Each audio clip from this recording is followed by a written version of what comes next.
Getting one kit right now, I would say start with volume 9. It's the most complete kit, and it's perfect for trap and R&B, and it's up on Splice today. I appreciate that. Thank you, and I'm glad to hear that. Just spread the word, stay inspired, and bring positive energy into the world. Writer's block, there's a couple things I do. Sometimes I'll just take a break and just leave music for a while. Other times I'll just leave the situation. I'll go for a walk, do something different.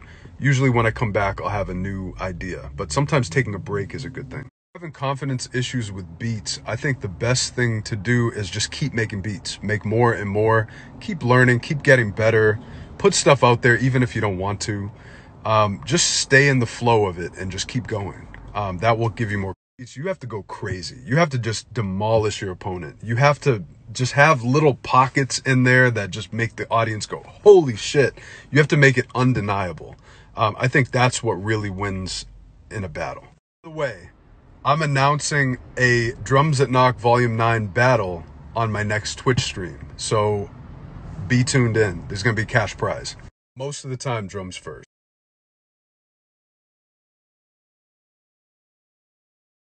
What plugins do you guys think Ableton needs?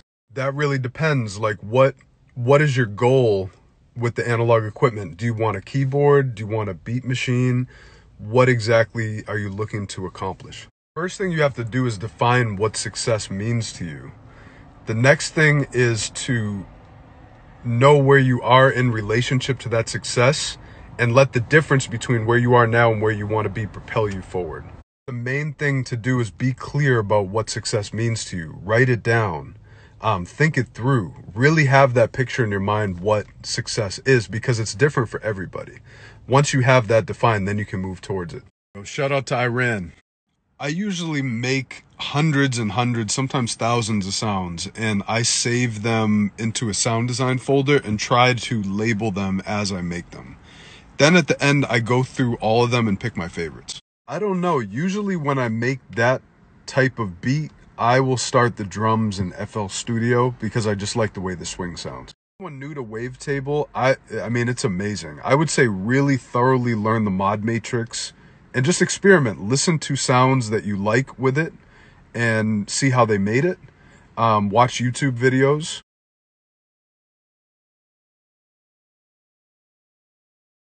My favorite new feature in Ableton 11 is probably between comping and MPE. MPE is crazy. I have a video that's going to be released tomorrow on my YouTube where I show how to use MPE for 808 glides. When you're not motivated, I think it's better to just let yourself not be motivated than to try to push yourself to be motivated. With that said, just because you're not motivated doesn't mean you shouldn't put in work.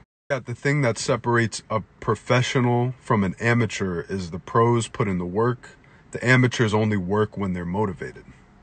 Check out my YouTube page. I have a lot of videos about making melodies and different techniques to make melodies. Swipe up. I'm not an expert on getting followers. I would say look on YouTube and look up how to get followers. What I care more about is building a community, a meaningful community where you have communication with your fans directly. For anyone out there doing marketing, I would say the illusion of followers is all bullshit. Like really what you want is engagement. You want to engage with your fan base. You want a real direct communication with your fan base. Absolutely. You know, not all engineers get it. So you definitely have to be the gatekeeper of your sound. A lot of things inspired me. I'm inspired by new ideas. I'm inspired by expansion of the mind, like learning about my mind and how to expand it. I'm inspired by expansion in general, growth. Also inspired by epiphanies. Anytime something clicks in my mind and I have a life-changing realization. I love having those kind of aha moments. And just, you know, like I said, growth in general, seeing things take off. Also, when I hear that song that gives me the chills, I'm inspired by that moment. Especially when it catches me off guard and it's an emotional experience. Like that inspires me. Really swing, it doesn't, as a concept, it doesn't really matter to me. What swing is to me is rhythm. And when you want a certain bounce, it's more about what you feel inside and how you get it out into your DAW. Told this story before. In the beginning, when I was in 9th grade, there was a rapper named Stickfigure that bought 4 of my beats for $50, so $12.50 each. So that was really the beginning where I realized I can actually sell my music, stuff I like doing. That's what gave me the confidence to really go in and start selling beats. And then eventually I started to see this could be a career. I can actually make money doing this thing that I love. Depends, in what way do you want to get better? Like, do you want to learn where instruments should be placed? YouTube is a good place to start anytime you want to develop your craft. And I talk a lot about stereo imaging on my channel, so subscribe to my channel. The violins in World Tour were not synthesized. They were from Complete 12 or Complete 11. Shout out to Italy, my Italian brother. Appreciate it. Thank you. Sound Toys Decapitator. I haven't used it that much. But shout out to Sound Toys. They make amazing stuff. Are you 100% sure that artist-friendly beats are the only beats that you can sell? Maybe challenge that. Maybe try something different and step outside of your comfort zone and really see if that's really true.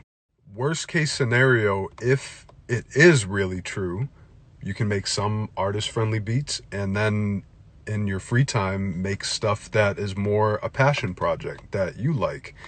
And in that, you'll maybe I read a book by Robert Fritz called The Path of Least Resistance, and it blew my mind. He said in the book basically changed the way I look at productivity and emotions. Quickly summarize one of the points in the book. He said that amateurs work when they feel like it. Professionals work whether they feel like it or not. You set orders to your goals. If your goal is to have a career in music, you're going to put in work whether you feel like it or not, whether you like yourself or not, whether you're happy or you're sad. That really changed the way I look at stuff because I realized I didn't need to be inspired in order to work. With all that said, once you already make that commitment to having a career in music, I think that it's okay to take breaks. It's okay to take time off. It's okay to let the inspiration spool up, but it's under the context, I know I'm a professional.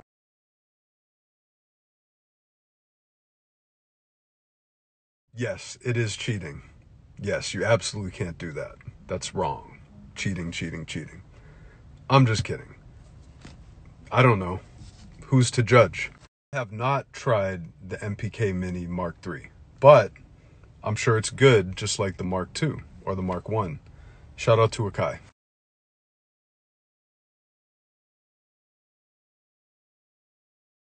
Shout out to Flume, man. He actually uses drums at knock. One way that I distort my kicks in Ableton is with the glue compressor. Good stock, soft clipping plugin. Money comes when you can give value and solve problems for people. When you can fill a need for people, that's when money comes. That's funny. I mean, with Ableton 11 out, I would probably want to quit FL too. But I use both. I like FL and Ableton and Pro Tools. The limiter I use in Ableton is usually Fab Filter Pro L2. In FL, I like the stock FL limiter. I think it's about having a great product with great branding. If you have a great product with no branding, it's not going to do well. If you have a bad product with great branding, it might do well, but it won't have a good reputation. Well, thanks so much. I'm glad you love the drums, and I'm glad it's inspiring. I'm in Land's End in San Francisco. It's an overcast day. The air is amazing. And this is where I come just to free my mind. To be totally honest, guys, a lot of people ask this question. I honestly, at this point, I do not reach out to artists. I let artists reach out to me. I think that there's a power in building a brand.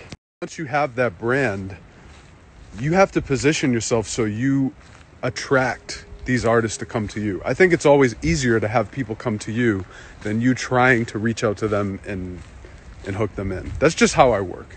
I was just kidding. FL is an amazing DAW. I use FL. It's just a different vibe than Ableton, but both Ableton and FL are incredible. Either one you use, you can make hits, amazing music. They're both good. What I would do it is study the genre. At first, imitate it. Keep doing it and develop into your own sound. I'm really into psychology, the human mind, expanding your consciousness, critical thinking, cars,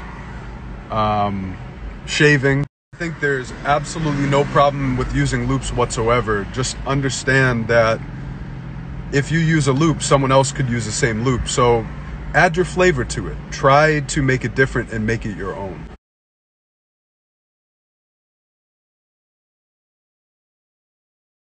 I did a video on my YouTube about mixing vocals with just stock Ableton plugins. So you can do it with just whatever DAW you have. Yo, shout out to Arturia. They make amazing stuff. But to be honest, I don't know why, but the collection keeps crashing on me. Any of you guys have that problem, or is it just me?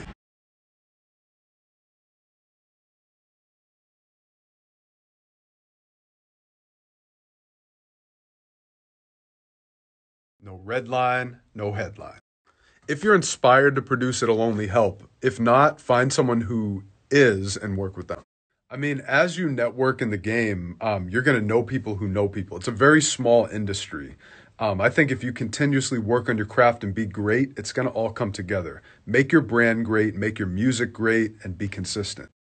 Yes, love is mutual. Thank you. I have a bunch of videos on my YouTube showing my master chain and behind the beats. So swipe up and subscribe. I don't know, I don't do seafood, but you can ask me about the best pizza spots in the Bay. No problem.